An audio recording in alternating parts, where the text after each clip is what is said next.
going on, everyone? Welcome to the Purple People Podcast. My name is Kyle Smith, and that's my entrance music. Hit the shattering glass with the Gallagher. Let's go. Oh, I am going to add that. I don't care if we get a copyright strike. We are going to have the Steve Austin glass break. That way, whenever you do a bold take, we can do only pretend that's the glass shatter. I am a diehard Shawn Michaels fanboy until the end of time, but there are some things you can't deny. We'll add that too. We'll add the beginning of his song. Stupid ass song. And it's crazy like the pop that gets for when he comes out. But man, that glass shattering, like I saw one on TikTok the other day. Wrestling has crept its way in because I like some things. And I believe it was WrestleMania 30 or 31. But there's a bunch of young guys in the ring. I don't know who any of these guys are. And they're like, we're the best, blah, blah, blah, that have ever. I know what you're talking about. And then Shawn Michaels comes out. Shawn Michaels, Steve Austin, and I think Mick Foley. Mick Foley comes out next. All came out. That glass shattered. That probably felt like a fucking earthquake happened. I think it was in Dallas, maybe. It was unreal. Yeah, we'll get to Vikings here in a minute, but wrestling right now is at an incredibly good spot. My friend Jeff just messaged me a couple weeks ago. He's like, dude, I haven't watched wrestling since, we're the same age. He's like, I haven't watched it since we were in fucking 9th grade.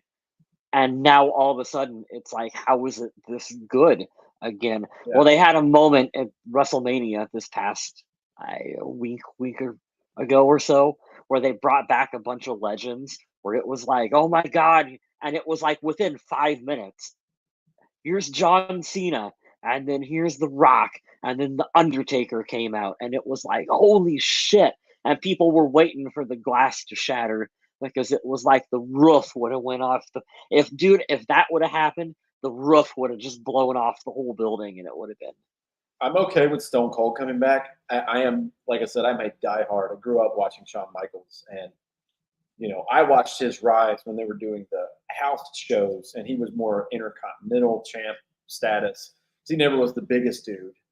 And, I watched him kind of morph into the fucking superstar that he is. But if you look at Shawn Michaels now, he looks like a bum on the street corner. And I hate it because it breaks my heart. Which he's great. Like, he took care of his body. It beat him up over the years. He's getting old. Like all of them.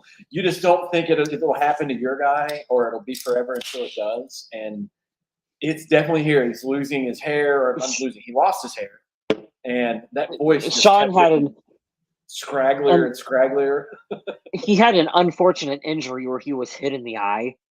I didn't know about the eye. That was right before he retired from in-ring action. He got hit right in the orbital socket, and so I'm not trying to be disrespectful, but he's got a crooked eye now. No, you can see it now. You can definitely see it now. I had no idea of this injury. Yeah. I remember watching when the back injury happened.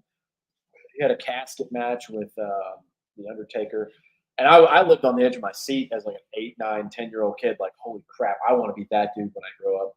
And I remember watching WrestleMania 14 when he had to pass the torch to Stone Cold. And I didn't want to do anything for a month. I was like, well, when's he coming back? And, at the time, we don't have Twitter. We don't have whatever. You just have to sit, wait, and wonder. We went to visit my grandparents, and little context for you guys that whoever listens to this in the universe, whatever time, I know you don't give a shit, but we're just having fun because we don't have a lot of Vikings news. My grandparents. We're going to talk about the voluntary portion of off-season workouts on this week's episode. And how probably you should be upset. No, why you shouldn't give a shit. That's going to be the Purple People podcast spin on that topic. At least my spin on it. It's crazy. My grandparents on my mom's side of the family, they grew up very Southern, very redneck, kind of poor. And when we would visit my grandparents, we would go to one of the flea markets. And it was a highlight for me because, grandparents see you, they hand you a couple bucks. How are you? Blah, blah, blah. We go and I get to go, oh my God, I get to go buy something cool. So I remember going a few years after Shawn Michaels had retired. Hadn't heard anything, still watching wrestling, and you're really shifting into the Attitude Era. Like The Rock is huge, The Undertaker's in his prime, Stone Cold's taking over, they're all the face. And I remember going to this I mean, this just cement table. It's literally cinder blocks and a slab, and it's just VHS cassettes of wrestling. And I asked the guy, I was like, "Hi, sir." I was like, "I know you have to make money, but I hope you could cut me a deal." And he looked at my dad, he winked at me, he's like, "Whatever you need, buddy. What are you looking for?" Shawn Michaels. He's like, "Normally I do buy one get one free, but if you buy something that has Shawn Michaels in it, I'll let you get two for free." And I was like, Ooh. "Yes." So I buy some, and he goes, "That's really sad." He's like, "You like Shawn, huh?" And I was like, "Yes, sir. He was my favorite." He's like, "So do you still watch wrestling?" I was like, "Yeah, yeah." He's like, "You should watch Raw this Monday." And I was like, "I mean, I watch Raw every Monday." He goes, "Don't miss it this Monday." And I didn't pick it up because I'm 11 years old. And I don't know if you remember, but it's the one where he The came. and the tape trader was Shawn Michaels. That's Oh the no, no God, no. yeah, he was the one where he came back and he was the commissioner No, I now. He remember. hadn't made Yep. an appearance on Raw in years, and I was like, "What is the?" How did that guy know? Must have had some kind of. I mean, I don't even know if the internet was a thing, like really truly a thing yet, but he must have had something on there. What's going on? I don't think I've seen you before, Hassan. Tell me if I'm butchering that, but thank you. 1 week till I'm gonna NFL guess draft and Haseen. WWE draft pick. So, guys, tell me about this. I don't watch WWE anymore. I have nothing against it. I don't have it anything. I know I saw The Rock came back for WrestleMania, which was great, and he pushed Cody Rhodes. That's cool to see, like knowing how the business works now, and seeing how much respect and everybody loves The Rock. But tell me about the WWE draft pick, and we'll kind of like push that into the NFL So draft and transition it. they have two main shows. I'm sure you know the two main shows, Raw and SmackDown. Yeah. And the roster has gotten so large that they split it into two different brands, two different rosters. So you have Yeah. a Raw roster and a SmackDown roster, and then you got NXT. That's like their third show. Isn't that like That's where their XFL kind of? well, yeah, that's a lot of the younger guys. Hey, we've just signed them. We're going to train them, teach them the ropes, and then bring them up to the main roster. And so it's once a year, usually around the time of the NFL draft. They'll do a WWE draft where you have your two general managers of the show, and we're going to take this guy to this show, and this other guy is going to come to our show, and they usually use it a lot of times to maybe we want to split up a tag team, or maybe we want to split up a stable, so we'll take them on two different shows to do that. Or they'll use it to, oh, we moved a championship from one show to another show, and that's kind of how it works. I joked in our chat that I think the Minnesota Vikings have a better shot of drafting a quarterback in the first round of the WWE draft than what they do of the NFL draft at this point. Because you were talking about this before the show. You were looking at what, 4 or 5 different mock drafts. Let me and just show everyone, because I think this is crazy. I'll let you keep talking, but I want to show you guys a website that I just think it's crazy how the spectacle of the draft is. This is what it's turned into. Now we have literally an outlet that will show you what the latest mock draft is from whatever website. So keep firing away, but I want to watch. I haven't seen this yet. This is insane that we have like this level of information that you can pull up. But the more I'm looking at this draft and just every mock draft that's out there right now, I don't know how the Vikings get a quarterback without just giving up every single pick that they have to get up into the top. I mean, before we've been saying, oh, you get into the top 4 or 5 picks in the draft and you can get yourself a quarterback. Now I'm looking at this going, if you don't get to that 3rd overall spot, I don't know if you're getting the quarterback that you want. Well, I'll go on the record and saying it for you guys that are not watching on YouTube. I've shared the screen now, and just for context, this website, shout out to them, is NFLmockdraftdatabase.com. It's a long URL, but it's pretty sweet. So it's ascending from date. So today is April 17th. So they have the first one appear. This is from the Game Day by Michael Roachman. Keep going down. Yesterday, a bunch, like 5 or 6 drafts. CBS, NBC Sports Philadelphia, Bills Wire, Bears Wire, the 33rd team, et cetera, et cetera. And they give their predictions on what it is. And it's a lot of what you guys have seen. Caleb Williams is overall going to Chicago, number 1. We know that. Drake May and Jaden Daniels are either interchangeable in a lot of these to Washington or New England, vice versa. There's a couple here with J.J. McCarthy to the Patriots. There's 2 here with Marvin Harrison Jr. to the Patriots at 3. Go down a little bit, you can find some Vikings stuff here where they take Drake May at 3. That's the 33rd team and Draft Blaster. But to your point, Kyle, and I want to brag on myself. I'm going to stop sharing the screen now. I'd like to brag on myself because we're going to talk about that one. Yeah, I was going to ask you about that, Tommy. I haven't seen it, but apparently Smith has. I can't wait to show you. I can't wait to show you this. We'll get to that here in a minute. I said this on the show after that we found out the Vikings got the 23rd pick from the Texans, which, by the way, if we haven't said on this show yet and you don't know, the Vikings didn't pursue them for that. I believe it's been reported multiple times. The Texans reached out to the Vikings because they knew they were going to need a quarterback and they wanted to get more assets. So for the stuff they gave up last year to get Will Anderson, I think that's really smart on there. I think they are playing chess, not checkers. I think they're doing it really well for the time and space that the NFL is in now. But go ahead.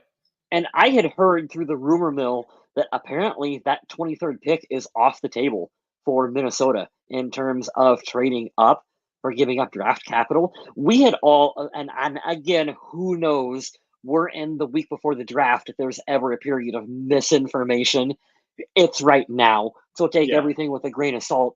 But, we'd all assumed that, hey, they got 11, they got 23. That's their ammo to get up to the 3rd or the 4th pick. Supposedly, they're keeping that 23. I'm going to call bullshit on that immediately. You think so? I just don't think we need to overthink it. It's just my opinion. But you're missing a quarterback. You have Sam Darnold for the year. The next year's draft class is not this loaded with quarterbacks. There's always going to be 1 or 2, but you have – this is the chance, and they've been on record recently of saying, yeah, we've been looking at this draft class. Like, we've had our eye on it since we got here because this is going into their 3rd draft now. Yeah. So they've had their eye on this class because they do their part as scouts and, businessmen of the NFL do. But there's no reason to load the entire roster up and not get the most important position when you're transitioning off of a guy who was the most consistent in the league for not named Patrick Mahomes or Josh Allen pretty much. Herbert's been hurt. Jalen Hurts has been hurt. Joe Burrow's been hurt. Kirk Cousins, up until last year, he missed 1 game because of COVID. And that was like, put your politics aside, that was kind of arbitrary because he was within the distance or whatever. Though I think it's kind of bullshit, but whatever. Safety, that's fine.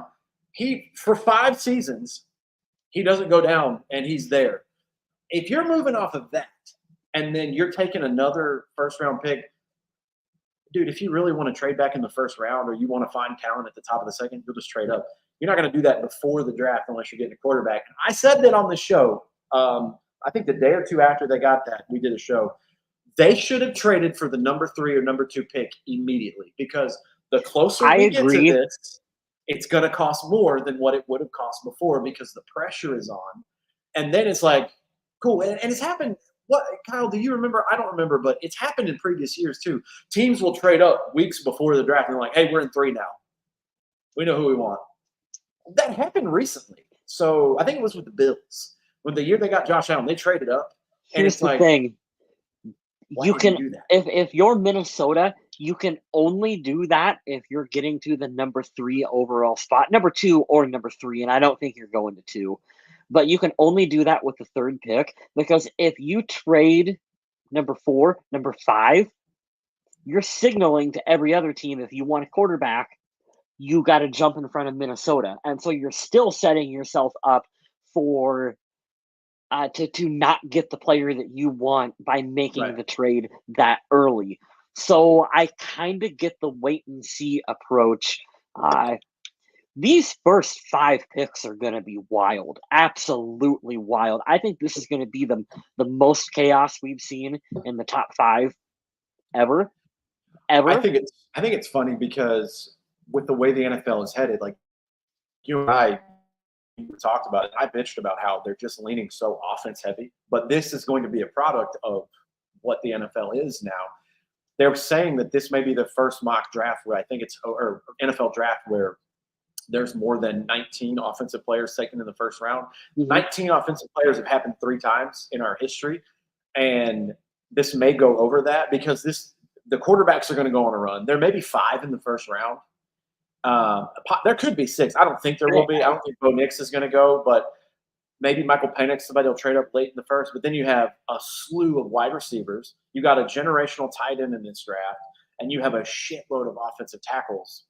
They may hit that 20 mark out of 32 teams that pick offensive players. It's a very good possibility. Well, you know how the NFL has devalued the running back position, where you don't draft a running back in the first round anymore. I'm really curious to see what happens with this hip drop tackle. Like, Oh, yeah. what's the long term effects of this on the NFL? And if they're going to stay put with it, like, do you reach a point where you go, I'm not taking a linebacker in the first round because they're just you can't really play the style of football you want. Like, at what point are we going, yeah, defensive end maybe not as important as what it used to be because your window for sacking the quarterback is like right here, and it's a penalty if you do anything Yeah. else outside of this zone. And so we're not that worried about it. Like you said, we're just going to score points. I just I hope it doesn't. It makes me sad to think about how it could change. Because if it changes that drastically, like I can't stay on board. I'll have to find some. I just have to go full blown like UFC nerd, like I am now. I hope it doesn't because you're right. If you start changing what the position does on the field and what it had before, and let me put the preface out there so this stays on a server that outlasts humanity for all time. I understand that CTE is bad. I understand that tearing ACLs are bad. We don't like concussions. You would like people to not be vegetables when they're 40 years old. I get it. But it's football. You signed up to beat the living shit out of each other. So at some point, there has to be a good chunk and percentage of letting that happen within reason. And when that finally goes away, I bitched about this on Twitter vehemently. I was like, when you get to a certain point, when it tips over that edge, like that little coin machine at the arcade or At the whatever, fair, yeah. the arcade, and it happens at some point, you're going to piss off too many fans and you're going to lose viewership. And that's when it's going to go like, oh shit, we fucked up. We should have done this. We should have done that. And it's like, I hope it doesn't get to that point. But I want to shift Tommy, to this because he you have brought it me up. in. You have me Here you intrigued. go. I I'm going to have to share know this about for you this. because you haven't seen this, Kyle. No, and I this haven't seen any of this it. is very realistic, honestly. This is very realistic. The Vikings don't want to, if they don't want to get rid of these picks and they are staying like you said they were, or let's say they miss out on their guy. Maybe they're in love with Drake May. New England takes him, and then they get beat out at 4, or they wait to see if the Cardinals. They wanted to trade. They didn't trade with them. They traded with New York because they only want to go back 2 spots and get one of the receivers. Now they're stuck with 11 and 23. This is part 1 of Peter Schrager. Shout out Peter Schrager from Good Morning Football.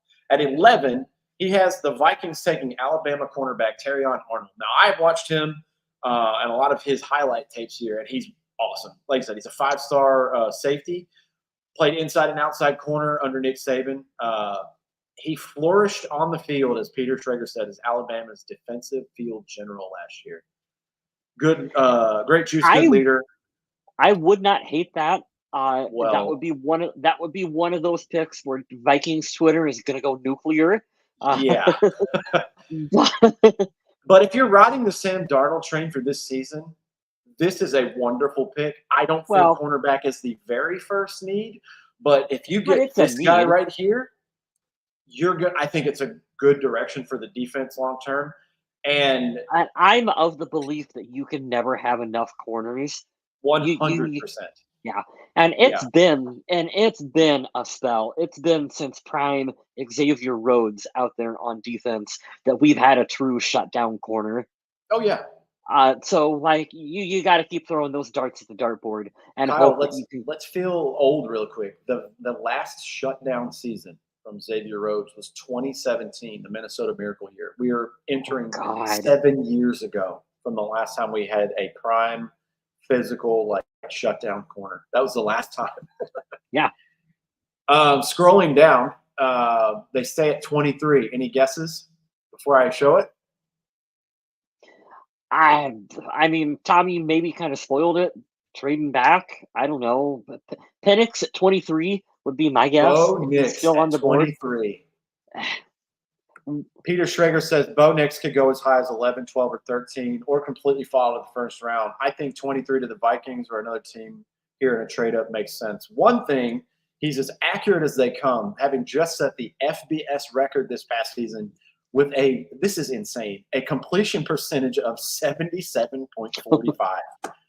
Holy crap. Now, I'm not the biggest, smartest football and scheme fan, but I did read a lot on this saying this is not a professional style offense here. This is a college offense. So yeah, take for that what you will. But I love the love and the flowers that Kevin O'Connell is getting, even after a down year. These are things that will be very highly valued by offensive coaches and quarterback gurus. That is Kevin O'Connell. That's Sean Payton. I could see Nick's playing for either one of those master tacticians. I wouldn't hate this. I am not a Michael Penix fan. Where do they have him going? And he's down here going, or he's out. No, he's out of for Peter Schrager, he is not in the first round. Now, that some other places have mocked him in the first round later to the Raiders because their coach kind of likes that style and had they're not going to get Jaden Daniels because he's going to go too high. So they had them trading back up at the end of the first, which I think makes sense. Penix, I think, he's a late first round pick. And I don't, how do I say it? He has he has too much potential for a team to try to roll the dice if they want him to try to see where he goes on day 2. So I think if you want Penix in the building and you're able to swing that trade in the ass into round 1 and get up and get him, I think you just go up and get him because there's enough potential that if you swing and you miss on him, you go, I understand why you did it, and giving up an extra third or a fourth to try with him is I'd rather do that than Bo Nix. I get it. The reason I'm out, I don't like the injuries. I'm always scared of that because even though he has had 2 full seasons, he started out at Indiana. He's played in college for 5 years. Him and Bo Nix are old, NFL old. I think they're both either Justin Jefferson's age or a year older, which is nuts. Yeah, where's my phone? Let me look that up. So there's one. And number 2 is even though the injuries are 2 years away, that doesn't take away from the fact that it is a surgically repaired knee. And that the injuries are still there. I wonder if it's going to come back and rear its ugly head. But the biggest thing about Michael Penix that I'm out on is, and I'm going to start it with a compliment in badly, which I try to do the opposite. He throws the prettiest ball, not named Caleb Williams, in the draft. He's got he's a great passer. 100%. But the problem is he only throws outside the numbers. In today's NFL, you win in space. There's not a lot of space when you're doing just straight verticals and go routes and whatever. You got to beat people in the middle of the field. And when he played really good competition, it wasn't the best of him throwing over the middle. Game, I know. And that's the thing that scares me. And he's a lefty. I don't care what anyone says. When 99% of the quarterbacks in all of history throw right-handed, you throw a lefty in there, it's going to change shit for people. So, I don't know. Penix is only 23, which that's not that bad. I mean, Caleb Williams is 22, so he's only a year older than Caleb Williams. Bo Nix is 24. Yeah, he's old for the NFL. What was Josh Whedon? Brandon Whedon? What was he? Brandon Whedon. Yeah. He was the 28-year-old that Cleveland. Yeah, he was 28 when he came out of college. Oh, leave it to Cleveland to do something crazy like that. That's hilarious. So we don't have to make this a super long show because we're going to, if you guys don't know and you watch this later, we do, ever since the COVID year, we will be live for the NFL draft. We will start 15 to 20 minutes before, and we'll go through at least to the Vikings pick. Maybe we'll do the whole first round, but it's going to be crazy. I know I'm already prepping myself to be pissed off. I'm going to be mad because the guy that I want, I know just from the universe that hates me that we're not going to get him. We're going to have to watch the whole first round. I mean, I'm going to watch the first round anyway, but we're going to have to stream pretty much the whole first round because even if they package 11 and 23 and get a quarterback, dude, this GM is insane. There's still the potential that he's you know what? We're going back into the first round. I mean, and truthfully, this isn't the this isn't the absolute best roster in the NFL, but I think it's in the top half. A couple pieces away, and you're sitting in top 5 territory with how they've gone. I really do think they have a ton of and I think Rick Spielman tried to do this, but I think Quessie's just better at it. The value signings. You don't have to knock. I'll use current names of guys we know like right now or the last couple of years. You don't have to go out and get Devontae Adams at wide receiver. You don't have to go out and get Josh Jacobs at running back. You can go get B-minus players. And if you have a whole team full of B-plus and B-minus players with the occasional Jefferson and Addison or whatever, that's a damn good team. And I think that's what he did. I think these guys they signed that's from sort of the mold of the 49ers. You know that? 100%. And he has experience there. He's got there in Cleveland. He was there and in Cleveland. And then you got Kevin O'Connell, who was with the Rams. They won a Super Bowl. I mean, he won a Super Bowl with them as the OC. So you have that mentality. But like those signings, the 2 guys from Houston, the guy from Miami, and then the other corner from Houston that used to play for the Seahawks. Those are 4 great signings for this team. And if they fill needs, they are good veteran starters. They're not going to blow you out of the water, but they have the potential to, if everything goes right, this is a Kwesi tactic every time. It's like, well, I'm looking at the upside. Sure. And what I love, and I know you love too, because you talked about this more than I did on the show, getting rid of the old players, even though we love them. Yes. We have youth on the team now. And if they hit, I mean, they can be here for a little bit, and then you can start to see that little run that happened with the Vikings from 2015 to 2017. You're like, oh, okay, we're actually in it every year now. Like So the older I get as a football fan, and we're ancient compared to some of the kids that are out there on Twitter now, Smith, I have seen too many off seasons where the team that wins free agency, the Jacksonville Jaguars won free agency, the Cleveland Browns, they won free agency. They signed a slew of players. There's really only one team that's ever made it work, and that was the Rams. The Super Bowl year that the Rams went out and did it, where they went on a run where they were like, fuck it, we don't need first round picks. We don't need any draft picks. We're signing every veteran free agent imaginable. And it worked. It worked for them. But I guess when I understand what you're talking about now, where it's like I want to hit on draft picks and, priority unsigned free agents and those kind of guys, and you want to supplement in the free agency period. I think the Vikings have done a really good job so far in like supplementing pieces and parts out there in free agency, where you want to hit. This is like saying we'll just draft the next Patrick Mahomes, but you want to hit on like, hey, we got Justin Jefferson at wide receiver, so we're pretty good at that position. We don't have to go out and overspend and get the top tier free agent. Very solid point with Tom Brady. Very solid point with Tom Brady to the Bucs. Well, I mean, look at what happened with that year too. Not to derail your conversation because I want to keep talking about that, but think about that. They built a good roster, and they literally were a quarterback away. They were a Jameis Winston out, Tom Brady in away, and they won the Super Bowl immediately. Now, things have to go that way. I don't think that Tom Brady and the Bucs win that Super Bowl that any other year if it wasn't the COVID year, because a lot of these teams were dead ass behind because they weren't practicing as much, blah, blah, blah. And, when Tom Brady's coming, you're like, your ass is going to be at practice. I don't give a shit about these rules. We're out here to get better than everybody else. And we do that by preparing, because that's all they do is prepare. But didn't they like, hey, we're going to find a park and we're just going to get together and go work out on our own, screw the rules, whatever. But let's go back to what you were talking about. I want to talk about what the Vikings did that you and I have been very adamant about on the show for years. And I stole it from talking about it from Colin Cowherd, because he talked about the Patriots doing it. But let's just use two players of recent. Moving on from Danielle Hunter. He does have injury history more than once, but he came off his best season with the Vikings. I would have loved to have seen him stay because I just like him as a player, and he's great on the field. But they did the Bill Belichick thing where they moved off of him a year early. Last year, they moved off of Adam Thielen. Adam Thielen, I think, had 1,000 yards in Carolina. Carolina was dog shit this year.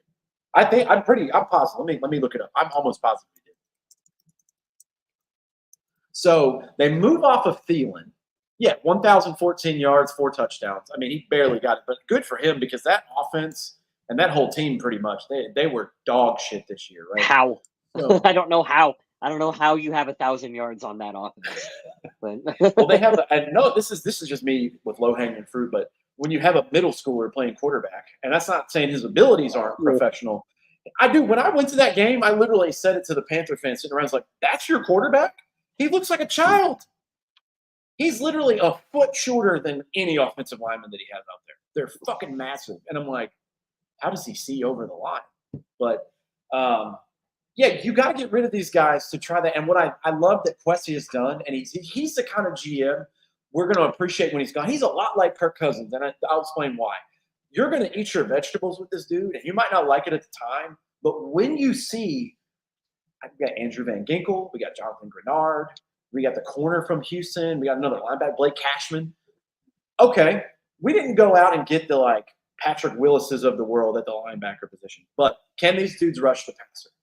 And then here's the other part that we don't fully and truly consider this. We kind of mention it when we talk sports and we do podcasts about this, but we don't absorb it and think about it truly.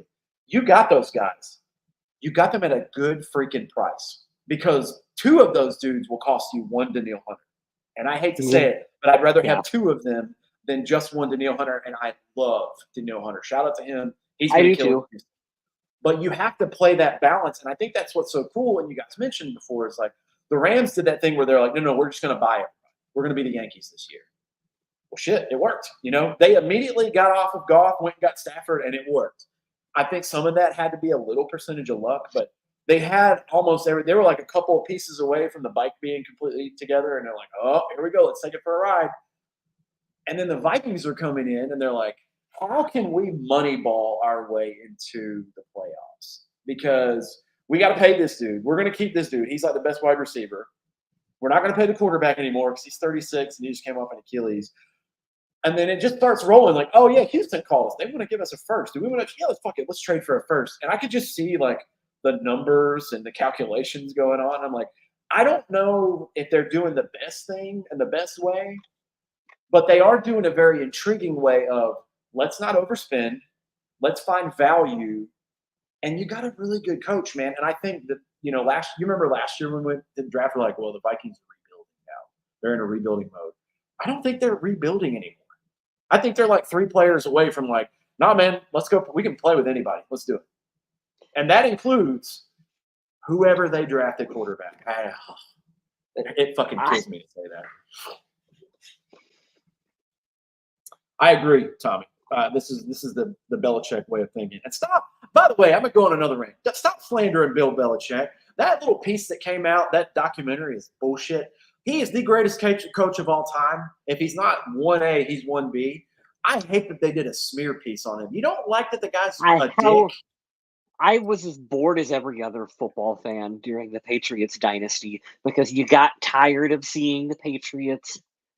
But as much as I love, some of the old-timey players from when we were growing up, Steve Young, Joe Montana, those guys like that, like Brett Favre, John Elway, you're looking at Tom Brady's the greatest quarterback to ever play the game, and Bill Belichick is the greatest coach to ever coach the game. And I really don't think there's an argument. I really don't think there's an argument to be made. I think so. And I understand, like, and I don't want to go down that rabbit hole of, well, who made who better? I don't care. I just know that they worked together for 20 years, and they beat the shit out of everybody. Can I piss off a lot of old-time boomer fans who are thankfully not listening to the show right now? The NFL is a hell of a lot harder to coach when Belichick was doing it than when, like, the 72 Dolphins went undefeated. We're going to run up the middle every single play. Kyle, do you mean the guys that are postal workers in the off season weren't premier athletes like all of these astronauts we have out there now? I mean, no. I joke it was a hell of a lot more physical game, and like the defensive players would absolutely murder murder some of the star players of today, especially under those old school Sure. rules. But like, you know what I'm getting at here. I'll say this too, and I'll ride that wave. I'll die on this hill with you. You won't be alone up there. I'll say this: every 2 or 3 years, there would be one player that comes out that you're like, nah, that motherfucker could play at any time. Like Lawrence Taylor, arguably the greatest player ever. He Adrian would have murdered Peterson. people in the NFL. Adrian Adrian Peterson, Peterson. Reggie White's back in the day. John Randall would have been a fucking savage these days. Cool. Those are one out of thousands. Yeah. A lot of those dudes, you I don't remember think their name because they weren't that special. I really think you could take Fran Tarkington and you could pluck him into today's NFL, and he would probably have a better career than what he did when he originally played, because offenses now have caught up to what he was doing back then. Yeah. Yeah. Well, It's I like, don't know. hey, I don't know if the success would be there, like getting to the Super Bowls or whatever MVPs, but I know he fits the style because they can't take his head off. And then if they can just script 4 or 5 ways, like little signals of, hey, when I do this, if I run left and I do this, be here. If I have to scramble right and I do this, be here. Dude, that's money. That's half of what Russell Wilson and Mahomes have been doing for years. You know what I right. mean? Like that's cool. Yeah, I can see that. But going back to the draft and talking about the Vikings, listen. I've been saying it, and I'm glad that I don't have to say it anymore. I fully believe we are not going to get the quarterback that I want. I want Drake May from North Carolina. I love his size. He He's reminds me of going Justin too. Herbert. He may very well go to Washington. I think he's going too. I think Washington takes Jaden Daniels, and I'm only saying this because I hear it from other like the mock draft guys or whatever. Cliff Kingsbury is there, and he liked Kyler Murray. Jaden Daniels is tall and thin, but he does run around and is very. I mean, he just won a fucking Heisman. So that's why I think, because I think I think he's able to overcome a little bit more than Drake May. The problem is, and if I'm right, New England's roster sucks so bad, and they want to have something to believe in. I think for the long run, you shouldn't ruin a young quarterback like they're about to do, because I think they're going to draft the quarterback that I want. I think you should trade with Minnesota, get assets, ask a demanding price, let them pay for it, whatever. That's what I hope happens. I hope we trade to 3, we take Drake May, and New England gets a haul. Fuck it, that's If fine. I'm New England, I answer the phone with the Vikings and I make that trade as well too, and I go back because, like you said, there are so many holes all over that roster on New England that they can acquire assets and draft smart and add that capital and build for the future. Because if they take quarterback, that poor quarterback, if they take Marvin Harrison Jr., who's throwing the ball to him? Jacoby I Brissett. mean, what are you doing? What are you I mean, doing? he would be fine with that. That's the thing where I would argue with this, because shout out to my best friend in the world, Greg. He's from up there. We talked last night, and he's like, Kyle, what is the most important position in all sports? I said, yeah, quarterback. He's like, my point exactly. We're taking a quarterback. I said, yeah, you don't have anyone to throw to, Greg. Your best receiver on the team was our number 3 this year. You got KJ Osborne. He's like, yeah, but we have a great defense. I said, okay, great. You always have a good defense because it's New England, and it just happens because it does. Guess what? You are the worst team in the division. You don't have a better roster than the Jets, and 40-year-old Aaron Rodgers is better than anyone you're going to quarterback this year. You're not. The Dolphins have a fucking great roster. They're always a fringe wild card team. As long as Tua and that coach is there, they're great. They have a ton of weapons. Buffalo rules the AFC East. I said, think about this. You're not going to like what I'm going to say. The Panthers have the worst team in the NFC. You might have the worst roster in the AFC, dude. Outside of the Raiders, why are you going to put a quarterback in there to throw to who? To get his ass beat and just get intercepted all the time?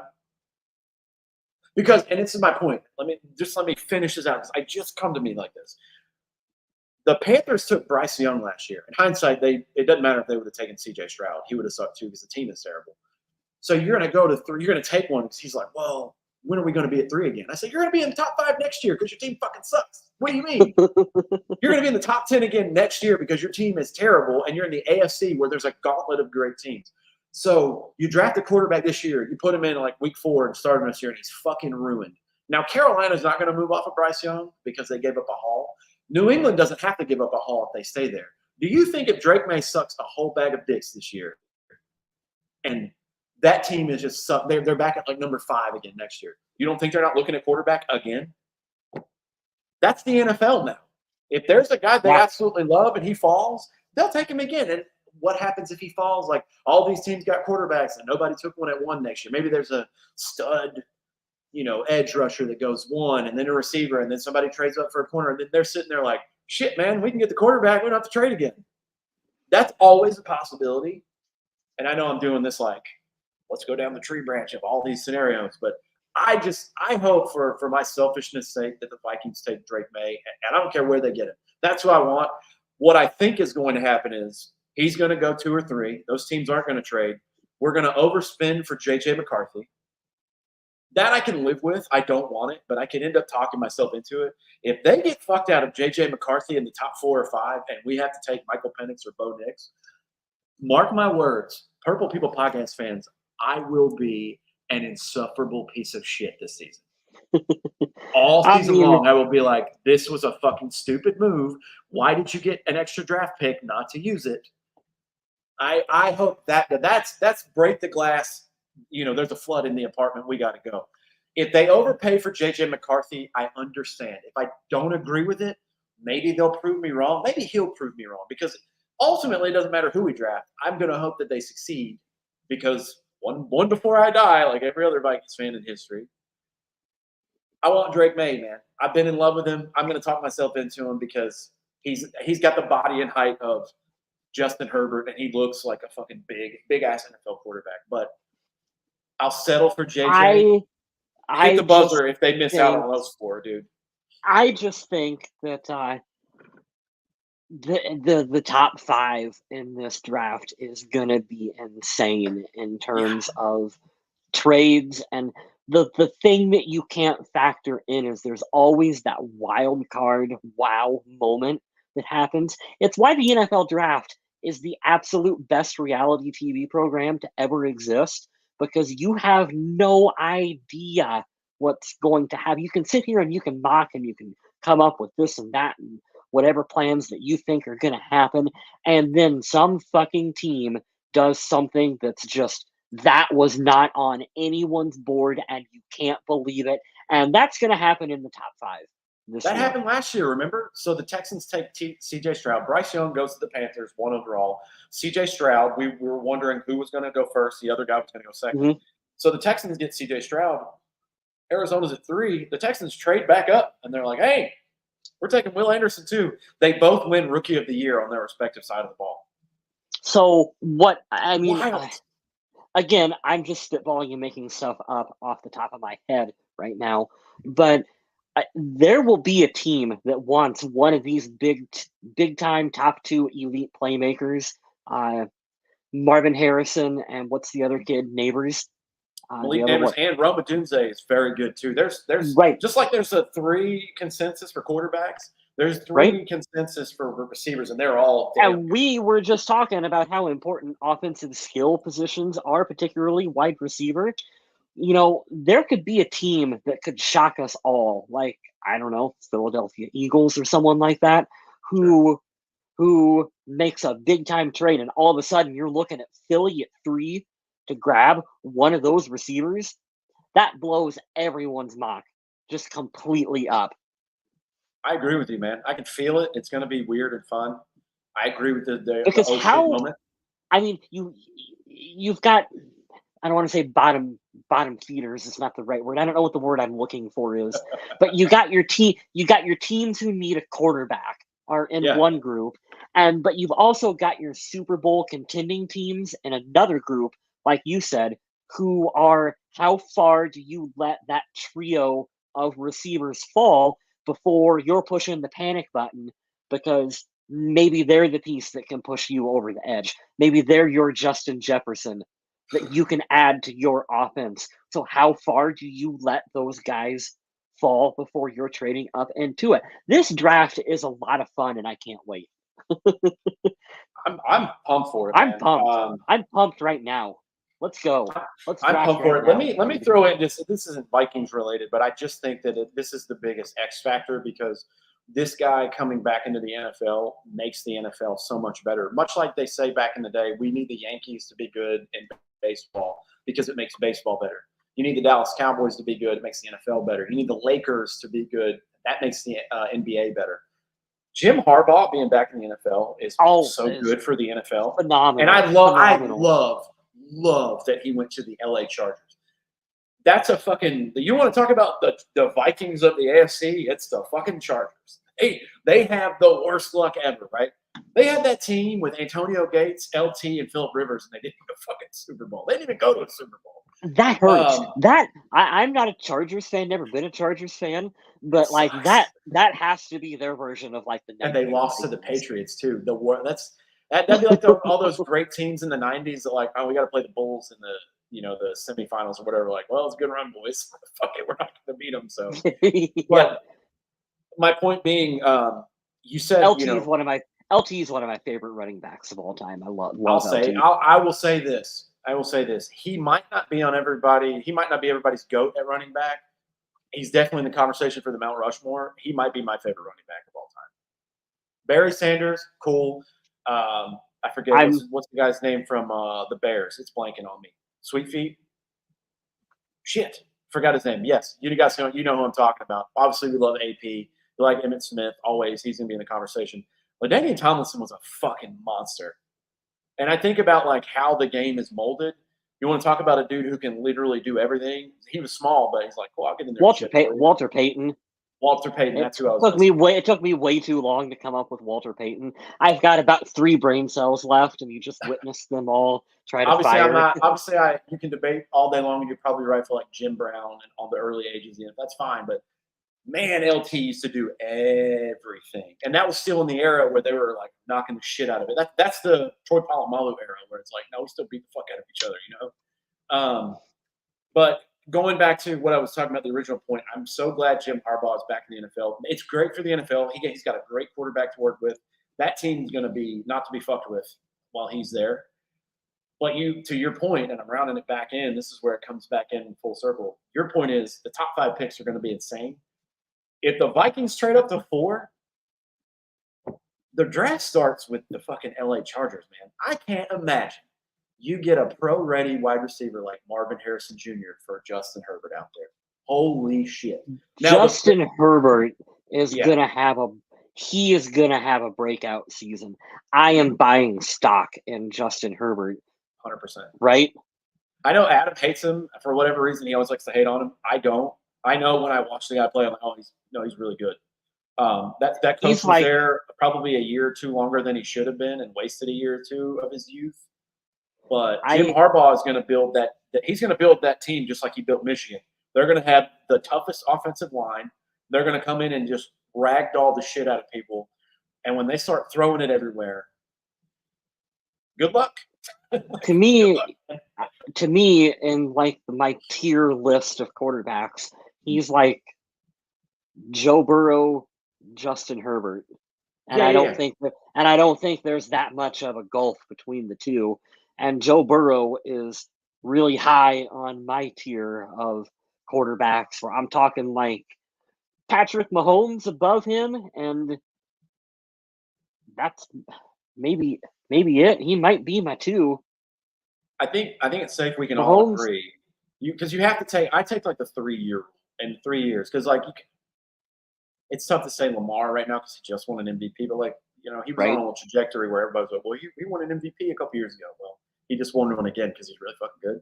I think Patrick Mahomes is in his own tier. Like he is the best, and he's in S tier. He's elite. Yeah. This is the standard up here, right? Yeah. And then you have a slew of guys taking over underneath. Tom Brady as the guy right now. Yes. Yeah, he's the dude by himself until somebody takes him down, right? And then you have that slew of dudes. You have Josh Allen. You got Joe Burrow. Could be argued Jalen Hurts. Lamar Jackson's in there. Yeah. I put Justin Herbert in that tier. If you don't put him in that tier, which there doesn't have to be a lot, that's fine. He might be the next one below. He's the very first guy I put that's like, no.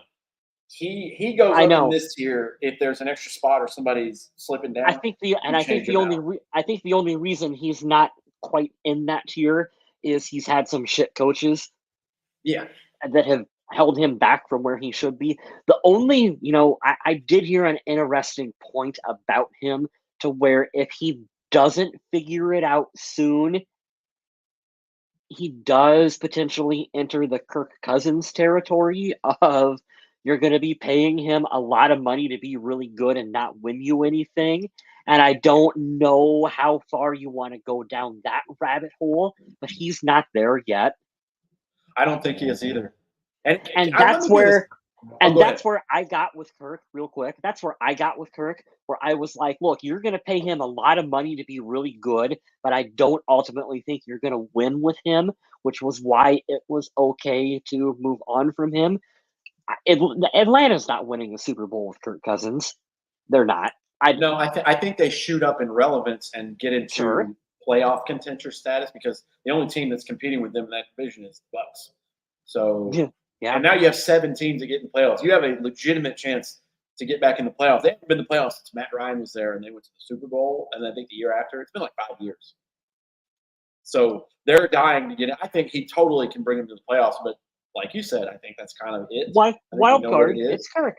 It's Kirk. Yeah. They'll take you to a wild card. And we're putting it back out there again. We hate that we have to say this. We like Kirk. We liked his time here. We're not talking shit about him. This is just being real. Let me go on my Justin Herbert defense, though, because we have to look at every single thing. Whether you agree with it or not, this is a variable that does take effect, too. Brandon Staley was a dog shit coach. He's a great coordinator. Dude, if I can have my brother on this podcast, he's going to love this episode because I'm defending his guy. I can't tell you how many texts like Brandon Staley makes me fucking irate. He sucks at his job. Some guys are coordinators, some guys are coaches. He's not a coach. Okay, cool. He was throwing to trash cans for like 2 years. Keenan Allen and Mike Williams are the most injured receivers. Like, they're just never on the field together at the same time. And that's an emphasis on you have to draft better. You have to have depth. They don't have depth. When Keenan Allen's not playing the Vikings and scoring, having 211 yards like he did that one game, when he can be held in check. I'm not talking down on him because, hey, he's a good receiver. He is very good. But you got to have a good complement 1 and 1A.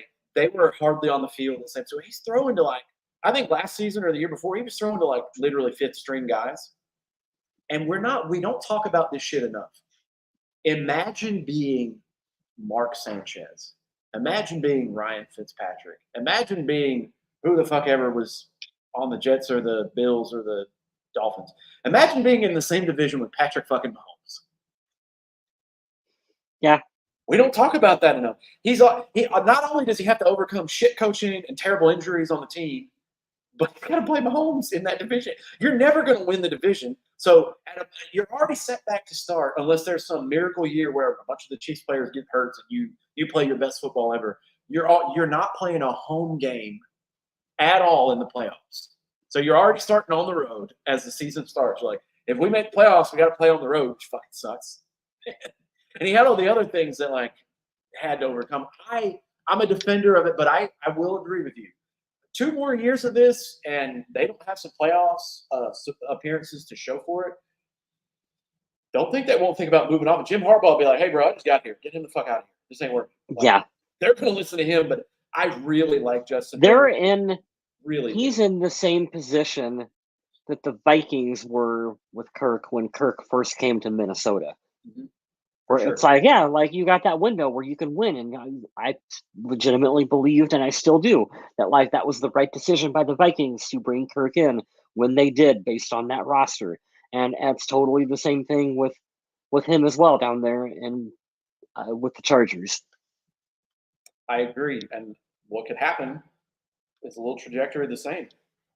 They could end up winning the division or being a wild card. They could win a playoff game, and they can finally put that. He's like, all right, I got a playoff win. We had to play the Chiefs the next week, or we ran into whomever team that's hot right now. But as long as they're consistently winning, I really think this is just the same way the 49ers were. They just had ogres out there chasing people around on both sides of the ball and playmakers everywhere. And then you have a competent, great quarterback. That's what Colin Kaepernick was when he was in his prime with him there. I mean, the dude was a second-round quarterback out of Vegas, and he took him to the Super Bowl. Justin Herbert's better than Colin Kaepernick. We all know that, but he can take it around because the team that they're going to build there, and that's why like rounding the point back 5 minutes later. My most interesting thing once all the quarterbacks go, because I think it'll be Caleb Williams, Jaden Daniels, Drake May, JJ McCarthy. 1, 2, 3, 4. We've never had 4 quarterbacks in succession to start the draft. I think that's what's going to happen. Yeah, Chargers you're hold right. 5. The Chargers hold 5. That's when that shit gets interesting because I would take Marvin Harrison Jr. I think he's the best player in the draft, not named Caleb Williams. I might take Neighbors. They might take Neighbors. They might take a fucking tackle because he's like, I want to protect my Wonder Boy quarterback. And if you guys didn't know, Harbaugh draft, might take a tight end. He's a madman. Tight end. He can do whatever he wants because he's royalty out there now. But they could do whatever they want. This draft is full of great tackles and wide receivers. It has plenty of depth. There's going to be dudes on day 2 at the early start of round 2. That's where I think a shitload of trades are going to happen because there's going to be guys that should have been picked in the first. But hey, I got to scoop this dude up now. You know, I'm telling you, man. I feel something weird happening in this draft. I feel Andy Reid going. This is potentially my last dance. Patrick Mahomes, do you want Marvin Harrison Jr.? We're going to 3 and we're going to 3 and we're getting them. Like just like something that's just. I don't think the Chiefs could do it because they're so far back. But like you said teams earlier, the first team I thought it was the Bills. They're crazy enough to do it. They're all in on Josh Allen. And with them having Diggs, you know, he's no longer with them. Like that leaves a hole on their roster. But like someone is going to trade up, and this draft is going to go boom. We've got to reset our entire board. I can't wait for it. I'm excited. I wish it was tomorrow. Yeah, me too. So we get it the fuck over with. I'm so bored of mock drafts, and we're burnt out because I think just as technology and the years pass and social media is hyped, like it's just there's just too much of it. The NFL has a weird issue that they have to rectify where people really, really, really want to talk about the NFL all of the time. And we're talking year round. Yeah, it's year round, but not occasionally, I find myself getting burnt out on subjects like the NFL draft, mock drafts, because we're talking about them before the Super Bowl has even started. Well, it's that, and it's like, well, yeah, that point too. At that particular time of the season, it's insane to me. Yeah. But it's just all it is you're talking about predictions and hope. You hope your team gets this player. You talk about this player. You're not even a fan of the Bears, but you're like, damn, Caleb Williams is already going number 1. I wonder who number 2 is going to be. Blah, blah, blah. It's all this like anticipation. This is all selling anticipation. I used to sit down when I had way more free time and I would watch the NFL Combine from start to finish and hear oh my God, I would scout all the players and here's all the guys I like and I love. And I could tell you, here's 20 first-round players that I'm looking forward to seeing where they go and where they get drafted. And you invest so much time in it. And then it sounds bad, but none of the guys you want come to Minnesota because Rick Spielman is your GM and you do stupid shit.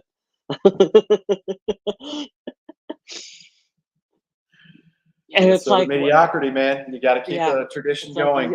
You just can't keep. I just can't keep doing it. Let me know when we got the actual players drafted on the team, and then I will get excited about their future. Right. Well, I'll tell everyone as we end the show, if you watch this later, we are not going to do a show next week before the draft. It is Wednesday, the 17th of April. The draft is, I believe, on the 25th, Thursday. 24th or 25th, I think. Yeah, whatever Thursday is, a week from tomorrow. We're not going to do a show between now and the draft. The next show we do will be the live draft show. I'm going to promote the shit out of it on our Facebook page and try to like tag everything in Twitter about it. There are tons of Viking shows and a lot of my friends on Twitter. They're going to be doing the same thing. Watch whomever you want. If you want to drop in on our show, we will absolutely talk about whatever you need because this is the one day out of the year where we do a show. We're basically doing the Pat McAfee show where we're just free flowing and talking for 3 hours. It's a lot of fun, a little bit boring sometimes, a little tiresome, but that anticipation getting recorded live and streamed in the moment is so much fun. Oh, it's so much fun. On my end, a little too much alcohol. Got to cut back on that. Can't quite do that as much That's funny. anymore, but No, not a whole bottle of wine during the draft. It's fine. I'm pretty sure the year we drafted Lewis Seen, I was like, I don't even know what's going on at this point. I've had a whole bottle of what the fuck's going on? What are we doing? Who are you? Who are you guys? So probably don't go back and listen to that one. Oh, that's funny. All right, I'm going to promote everything real fast. We go backwards. Which in a way is a reflection of how Lewis Seen's tenure with the Vikings has worked out. We don't remember any of it, and we wish it didn't happen. Dude, I wasn't going to say it. I thought about saying something smart, but I was like, no, we dog on that dude enough. He's not making the 53 this year. You don't think? No, he's not doing it. I think this is his last year, and if he doesn't absolutely show a couple of like, oh shit, he can stay moments. I think he's got one more just because he was a first. But I'm with you that his ice is thin. That sucks too. I really, because his highlights from Georgia were good. That dude's a thumper. He wasn't. I see. He wasn't drafted by Brian Flores. Yeah, you're right. This is not a Brian Flores. I'm emotionally attached. I wanted to use him. Pick. All right. That's a good point. Brian Flores is a beast. He's got ice in his veins. Speaking of, he did not get any calls about a head coaching job, so he's definitely going to be here next year. But definitely don't do it, Tommy. It's a trap. Going back to prior draft episodes after the show.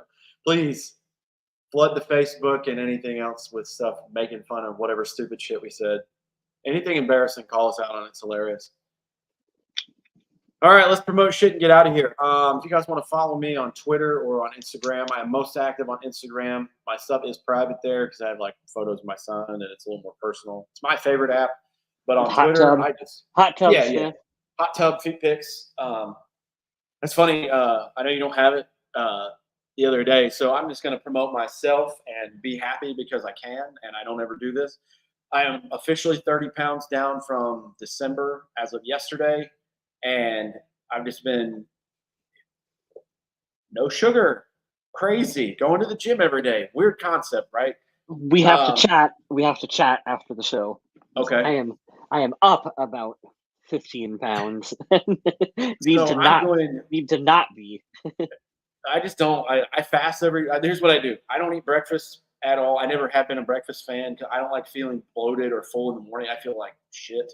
Yeah. So I eat around lunchtime between 11 and 12, and I don't eat after 6 p.m. I have a 6-hour window where if you want to go nuts, go nuts.